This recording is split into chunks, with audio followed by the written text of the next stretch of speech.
in to our first episode of The Dancing Professor. On today's episode, we're going to be talking about the introduction to human factors. In today's lecture, we're going to learn what is human factor psychology, what are the definitions, and what are the things that go into human factor psychology. We're also going to talk about why we study it, why do we care about this subject, and how it applies to the real world. Lastly, we're going to briefly touch on common practices of human factor psychologists that work in the industry. We will develop more specific lectures about these methodologies later throughout the course, but today this is just a general overview of the topic of human factor psychology. So, what is human factor psychology? Well, human factor psychology is defined as the interdisciplinary study of the interaction between humans and machines. We consider it interdisciplinary because it can affect a lot of different fields of occupations and in our world today. For example, we have cognitive psychology as a part of human factors. We have the medical field as a part of human factors.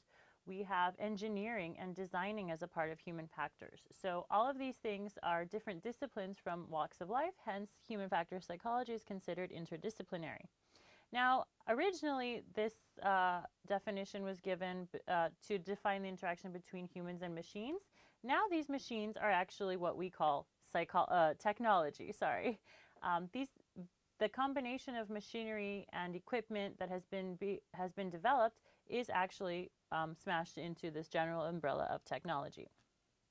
So, the definition extends, however, to temporal and spatial aspects of a workplace and environment. So this pertains a lot to what we call ergonomics, and we'll talk about the difference between human factors and ergonomics. But basically, please know that human factor psychology is dependent upon our interaction with technology as well as where we interact with technology. So Japanist in 1999 defined human factors as a body of knowledge about human abilities, human limitations, and other human characteristics that are relevant to design. So ultimately, this class is all about the human factor, right? So as humans, we're living creatures, right? We are affected by various things in our environment where we feel stress, we feel hunger, we feel happiness, we feel anxiety, right? We're affected by a variety of different things that affect our performance in the real world, or more specifically in our job. And so when that performance starts to get hindered or decreased, that's when people are like, okay, well, what's going on? We should really take a step back and understand the various things that are affecting humans, and hence evolved human factors psychology. So human factors engineering, also known as the practice of ergonomics, is the application of human factors information to the design of tools, machines, systems, tasks, jobs, environments, right, for safe, comfortable, and effective human use. So essentially, this means that if you are working in a setting that is unsafe, more often than not, your productivity in that environment will not be very high because you're so concerned about your safety, right? So all of these things really affect whether or not we will succeed in our job. So continuing on this topic, we can actually find a variety of different definitions of human factor psychology in the literature. So in 1998, a scientist named Galter came up with this mnemonic device for remembering what human factors ergonomics is. And that mnemonic is E! Just kidding. It's E, it's an acronym of E 5 times. So what does each E stand for? The first E is ease of learning, right? So if a device or a piece of technology, right, has great navigation, great usability, and you are able to learn quickly how to use it, that would be very good human factors, right? Ease of use, the same thing. So we'll talk more about specifically how to define usability, but basically if something is simple to use, then it sort of passes that test for good human factors. If it is efficient, right? Are you efficient when you are doing job X? Efficiency is related to speed. Efficiency is related to thoroughness. Efficiency is related to whether or not you're actually meeting the criteria of whatever task that you're completing. Errors, right? Errors are a huge one. So efficiency and errors have an opposite relationship, right? It's a negative relationship. As efficiency increases, hopefully errors would decrease and vice versa, right? So those have to be opposite in order for efficiency to occur. And then enjoyment, right? So how many of you have ever felt like you were at a job that you did not enjoy? Probably a lot of you, right? How many of you still work at that job? I feel bad, but hopefully one day you will be able to find a job that you really do enjoy. So again, related to psychology, right? The way that we feel will also affect our performance. So if every day you come to work and you say, oh my God, I hate this job, this is the worst day of my life, you're probably not going to be very productive. So that's why good companies, right, they hire human factor psychologists to understand what employees are lacking and why they don't feel happy, because the happier they are, the more productive they are. The more productive they are, the better the company does, right? And ultimately, it's all about money, so the more happy the company is because they're making more money, right? So human factors is actually very, very important in terms of a business aspect as well. So here's an interesting fact for you. In the United Kingdom and Australian communities, they actually prefer the word ergonomics as opposed to human factors.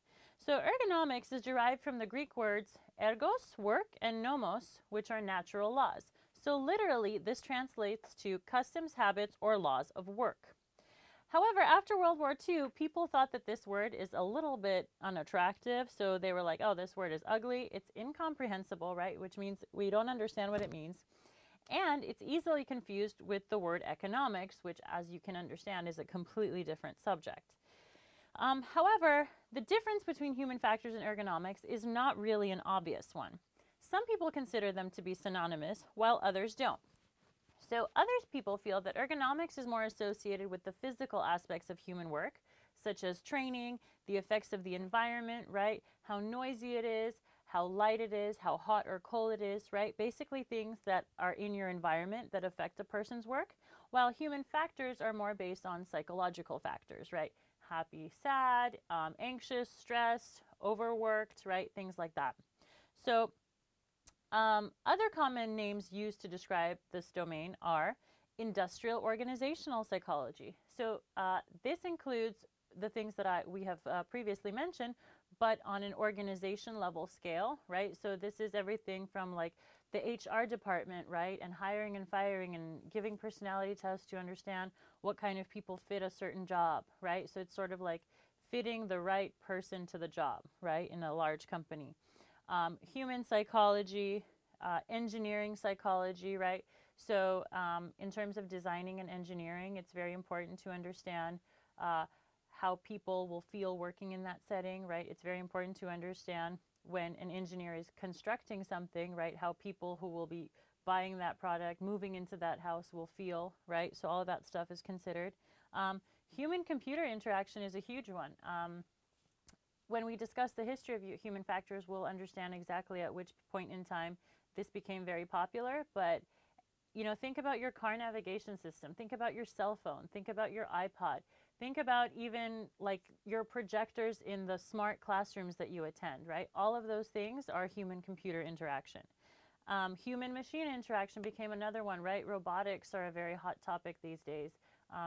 Driverless cars, all of these things are related to machines, right? So the interaction between the human and machine also needs to be studied. And the last one is input-output psychology. So engineering psychology is mainly concerned with understanding human performance in the context of designing systems, right?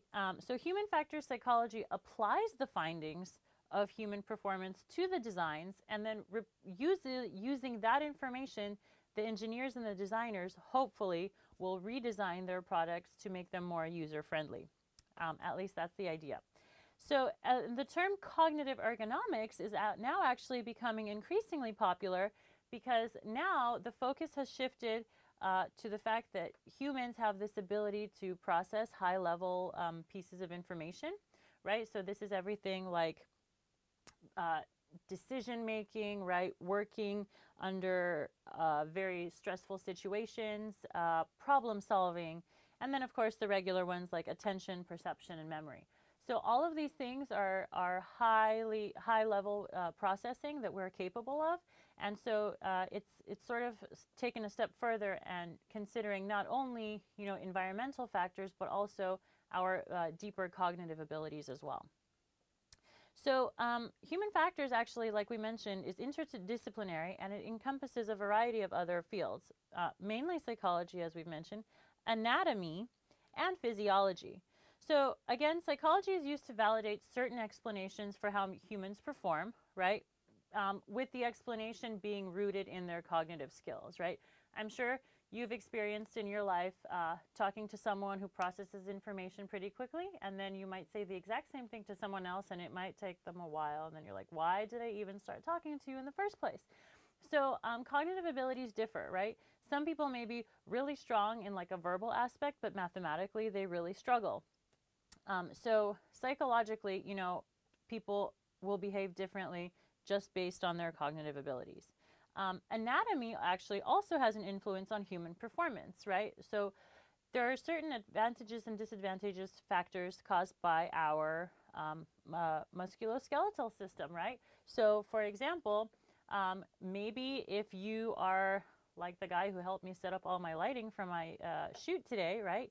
He wasn't very tall. So whenever he had to like reach a switch that was really high up, it was easier for me to do it than for him, right? I could do it with less effort and more efficiency, whereas he would have to stand on a chair. You might fall off the chair, right? He would take longer. He'd get all sweaty, right? So just based on the way our body is formed can also affect our performance. So physiological changes occur when these two human factors interact with the environment, right? And so in turn, then they affect human performance. So if you have a certain body type or certain anatomic makeup, right, and certain cognitive abilities, sometimes there's a particular combination between the two that will trigger some physiological process, and that will affect a human's performance. So now that we've sort of discussed what human factor psychology is and the various definitions and how we have human factors and we also have ergonomics, now we're actually going to talk about why we study it. Why do we care? Well, the truth is that human factor psychology is not really that old of a domain of psychology, right? This branch has gained popularity pretty much after the Industrial Revolution, but its origins really started during the time of the war. And in our next lecture, we will learn about specifically the historical events that led up to the foundation of human factors and the evolution of this branch. But that doesn't mean that it's not applicable to our world today. In fact, more so, it's very applicable to the world today because technology is advancing at very rapid rates, almost at too rapid of a rate that the human brain is not learning how to adapt to it as quickly as we would like it to, or let's say as the designers and engineers would like it to. So that's actually one of the main reasons why we study human factors. So this does fall under the branch of psychology because it is based on the study of human behavior. However, it also endorses the scientific method. So besides wanting to study it, right, we also have to have a valid and reliable way that we can actually conduct research and collect data to actually study this topic. So human factor psychologists use a plethora, right, a variety, a lot of different methods to empirically test and gather data. So empirically means that it's done in a way that you are conducting some sort of an experiment, right? You are manipulating factors, you have control and experimental groups, you're collecting data, right? So this is not based on deductive reasoning, or it's not based on a hunch or a heuristic or a thought or an opinion, right? This is actually pure science, and we can actually see it and track the changes qualitatively and quantitatively. So just to remind you, qualitative data is things that are not numeric, right? So those could be interviews, they could be diary studies, they can be paragraph responses, they can be open-ended questions, and then quantitative data is the numerical data, right? How many seconds did it take you to send that text message, right? How many errors did a person make when trying to change the channel on the television? So anything that has a number and a number that could be recorded and quantified, that is quantitative research. But basically, both of these methods are used to influence design decisions. So what human factor psychologists do is they use and apply theories of human behavior, and then they use those theories to help designers and engineers and help guide them, right, about how they should be designing a particular system, how they should design certain equipment so that users will have an easy time putting it together, right? Like, I bet IKEA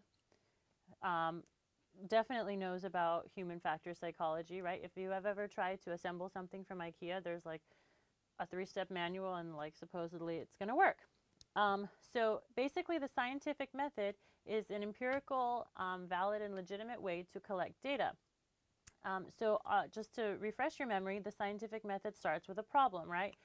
And man, let me tell you, in the world of technology, problems are super available to find, right? It's never a problem to try to figure out what to do research on.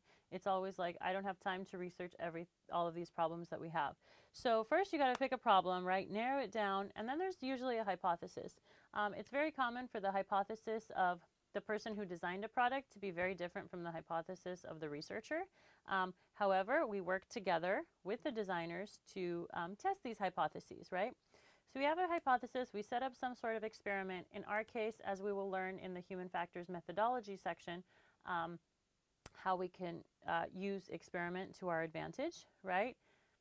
During those tests or experiments, we collecting data, right? We observe what's going on. We record quantitative data, and we ask the participants, hey, what did you like? What did you dislike, right? So that gives us the qualitative aspect. And then based on that, we form some sort of conclusions, right? We don't really have the final say as a researcher in what happens with the product, but at least we give the designers and the engineers, you know, and the people who asked us to run this study, we give them our thoughts and our insights and our recommendations. So what typically in a normal scientific experiment would be the conclusion and evaluation and application of results, that's where we use our expertise to actually provide recommendations to improve the product to make it more suitable for human performance. So studying human factors allows us to actually understand a variety of important issues that are related to human performance, such as how do we make decisions in highly stressful situations? How can we increase our efficiency but decrease our efforts when completing tasks, right? So this is not to say that everything we do is impossible. No. But what we're trying to do, and what technology at least is trying to do, is improve our lives, right? Technology is always trying to decrease the amount of effort that we have to make to actually attain the same, if not a higher level of efficiency, right? So now instead of, pulling over to the side and taking out your phone and trying to call someone, now cars come with voice command activation, right? Now you have Siri on your phone, so you don't even have to look anything up. You just press a button and you ask her what to do, right? But sometimes the button doesn't work. Sometimes you've pressed too long, right? Sometimes you didn't press long enough. Sometimes other things happen when you press that same button, because the same button can activate various features. So all of these things affect our efficiency. And now that you've wanted to take a shortcut and do something that would be faster, you've actually wasted more time because it didn't work out the way you planned, right? So that is exactly the reason why we conduct these studies. How does our work setting affect our productivity? I don't know about you, but living in San Francisco is so different from living in Los Angeles. I miss the sun. I'm constantly cold. Even when I come to LA, I'm so happy that it's 100 degrees and I just like sit and sunbathe like my dogs on the patio. So temperature totally affects your productivity. Like the surrounding environment, right? Is it loud? Is it really quiet? So I'll tell you a little secret. So where I work, we don't really have like small offices. What we do is we sit in this like large giant room, and everyone has these massive headphones on, okay? Because they have to like tune out all the noise that's happening around them. Is that providing efficiency? I'm not really sure. I haven't asked them. People around here don't talk much, but I'm joking. People here are great. But I personally don't like to do that, because I feel like when I have these massive headphones on my head, the second someone approaches me from the back, I get really freaked out, and then I throw my headphones off. So it's just, you totally zone out, and I'm not a person that likes to be zoned out. Some people do, right? So I'm probably more productive working after hours when everyone has gone home. However, we also use human factors to guide designers and engineers into the development of user-friendly products. And I've given you, up to this point, several examples of that. So given the extremely rapid progression of new technology these days, human factor psychologists are gaining popularity among some of the largest tech companies of the world. So pretty much any really successful technology company that you can think of probably utilizes the help of human factor psychologists. And it's really important to get sort of a different perspective on a particular product. So if you ever think back to someone that you knew was like really, really smart in a particular domain, and when they would talk, you would just look at them and be like, huh? Because the amount of information that they had was so immense, and they didn't understand that you were not understanding the terminology that they were using. So this is sort of like when a designer is designing a product and they're not really considering that the user doesn't have any idea of the mentality of the designer, right? And so they'll think, oh, well, it's totally user-friendly. Like, obviously, they would click here and here and here and here. And then when you put it in the lab to test it, the user is completely dumbfounded and starts clicking in a completely different path, right? So as a researcher, our challenge is to, as a human factor psychologist, our challenge is to put ourselves in the mentality of our users, right? And try to convince the designers that this may not be the best way to go.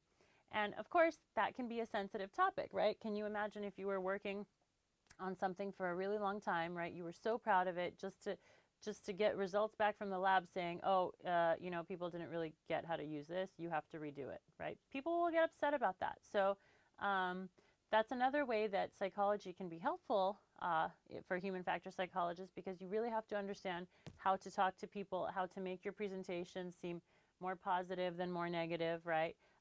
So those things are really important when you're working in teams with these designers and engineers. So some of the main focal points that interest human factor psychologists are sort of demonstrated in this flow chart here. First of all, you have to identify the need for the product. You can probably think of a few products that exist on the market, and you might think to yourself, why would anybody ever create this? So the answer is that someone maybe with a lot of money, or who thought they had a really great idea, and maybe the idea was great, created a new app or a new product or a new device, right? But that was exciting or useful maybe to a very small group of people. So before you actually produce something on a large scale, you have to really think about it. Is this product needed? Like, what question, what solution, what problem can this product be a solution for, right? So the needs for the product are the very first things that you want to identify. The second thing that you want to identify are the users, right? You have to think about who's going to buy this, who's going to use it. If you're creating some super complicated software system that only, I don't know, like video gamers will use every single day, then probably you will have a very specific niche audience, of users for that particular product. And so you cannot expect someone who is not, like the ultimate gamer to understand that software. So identifying the users is very, very important. After you've identified the users, right, then you have the product specification, right? So what is it that the designers and engineers specifically want the product to do, right? And then once they've designed it, then you can actually test it, and that's when the product assessment comes into play. So the assessment is an evaluation, right? Is it doing what it's intended to do? Is it doing what it's intended to do in an understandable way? Sometimes when you're interacting with a particular piece of technology, you're engaging in what we call workarounds, right? So it doesn't mean that the product is not usable. It just means that the original way and the most optimal, primarily desired way didn't work, so you had to find some other ways to get to where you wanted to go, right? So those workarounds, they still make that feature accessible, but not in the most optimal way. And so with human factor psychology, we're always trying to push for the most optimal way, for the way that will take the less time with the most efficiency and the less effort on the part of the human. So that covers why we study human factor psychology in a nutshell. So far we've covered the definitions, and we've covered the purposes and applications of this domain to the real world. So lastly, we're just going to talk about the common practices that human psychologists engage in and the type of methodology they use.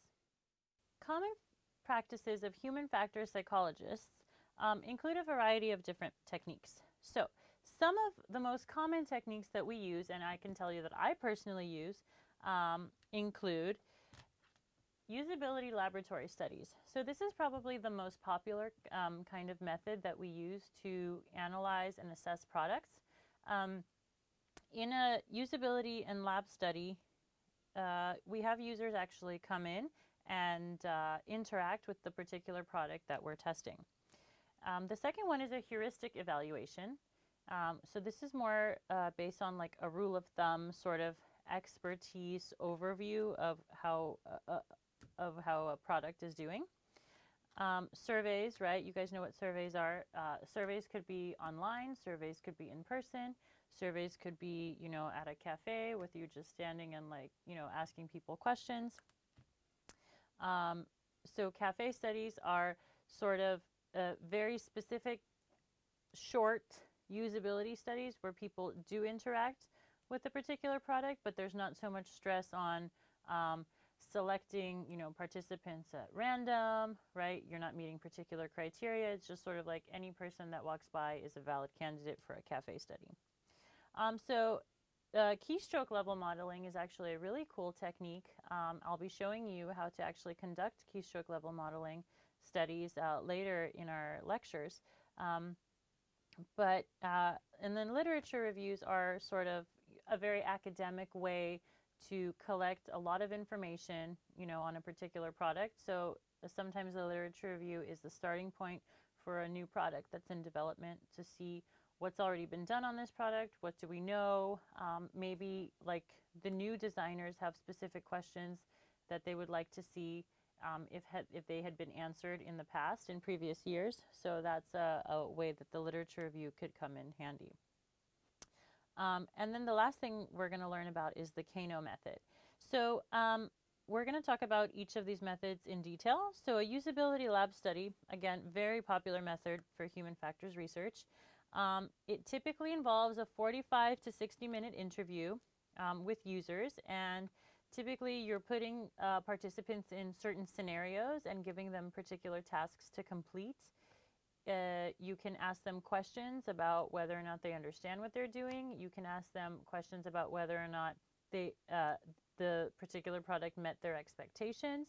You can time them, how long it takes them to complete a task. You can ask them to compare two different versions and see which one they enjoyed more when completing a task. And so, yeah, typically the user is presented with these different scenarios, but as they're completing the scenarios, we actually ask them to engage in what we call a think aloud protocol. And so the idea behind that is that, let's say the task was to send a text message to a friend. Instead of them just doing it in silence, they would say, okay, I would open my contacts, I would tap here, I would, you know, select the name of the person I want. So they're actually walking you through their stream of consciousness. And this is important to a human factor psychologist because when they actually make errors, that's when it becomes very evident and very clear what their mental model is and what their thought process is and why they're actually tapping where they're tapping and making those errors. So then that information would be relayed to the designer and be like, and you would tell them that, oh, participants understand this to mean something completely different, which is affecting their navigation, you know, in your product, for example. And so the goal is to identify user expectations, right, usability issues, and determine ultimately whether or not a user is satisfied with the product or not.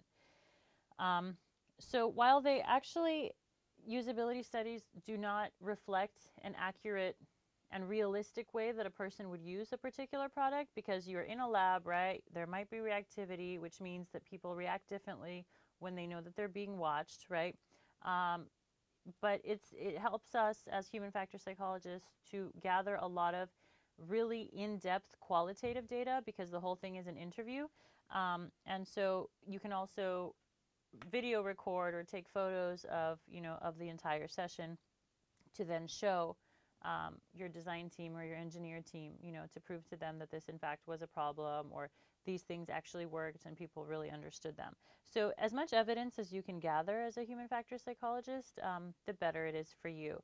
So yeah, usability studies are definitely the most common technique. The second one is a heuristic evaluation.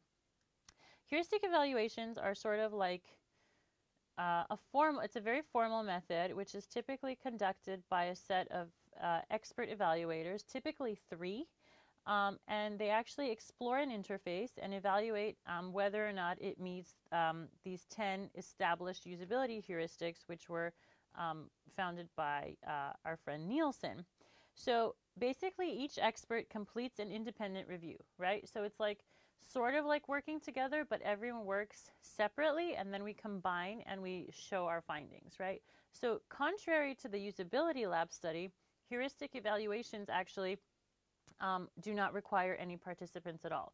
You, as the researcher, pretend like you are the participant, and then you go through each of these like flows and each task, each scenario, and you sort of see what's wrong and what's right.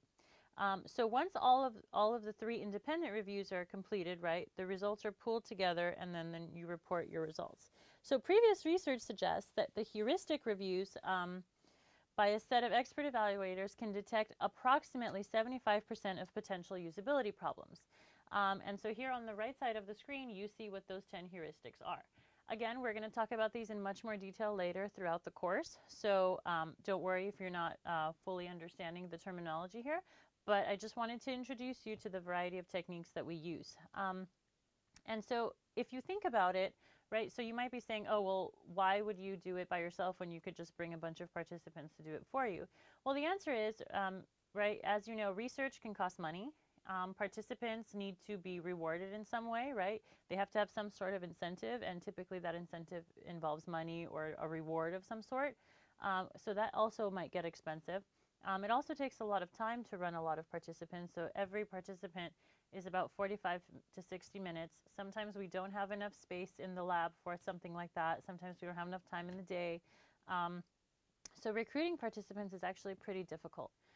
So when possible, if a product is newly being developed, it's much better and much smarter to actually have a group of experts look through it, get back to the designer, say, hey, this is the stuff you guys need to fix, and then another version of it, once it comes out, that's the version that you would actually show to participants when all of the 75% of the errors have been detected.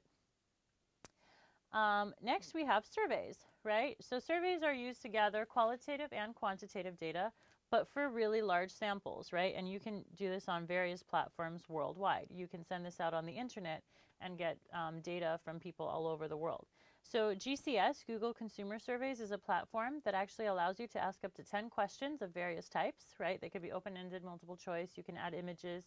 So if you're ever doing a research study, Google Consumer Surveys is actually a really helpful way to get answers. So what's also cool about this is that you can link the results to a spreadsheet or to an Excel spreadsheet, right? Which then actually gets transported to like a graph or another presentation. So it actually helps you organize your data, not only collect it. And then cafe studies are another pretty simple method or technique. So they can be conducted anywhere, right? They're called cafe studies just because originally they started, you know, like in little coffee shops, but you can really, you know, stand outside of a retail store. You can, you know, go to the park and do it. So, but they're just called cafe studies because that's typically where people tend to congregate for a while. It's usually done with little equipment. You can set it up on the go. It doesn't require, you know, some like large camera equipment, doesn't require hardware, right? Doesn't require a computer. So maybe if it's like an app you're testing, or maybe you can just show them a picture of an interface, right? So it's something that's really quick and it's pretty short. It usually lasts about 10 to 15 minutes, okay? And while something that lasts an hour, maybe a participant is expecting like some sort of monetary incentive, for a cafe study you can give out, like we give out donuts or cupcakes or cookies, things like that. So the pros of this is that, you know, your timing is pretty flexible and you can actually get a pretty large sample size and get, you know, baseline measurements. The negative side is that participants tend to be really distracted. You know, like, can you imagine conducting a study in Starbucks? Like, obviously there's a lot of noise around, there's a lot of people walking, coming and going, so people get distracted and maybe they're not fully focused on what it is that you're asking them.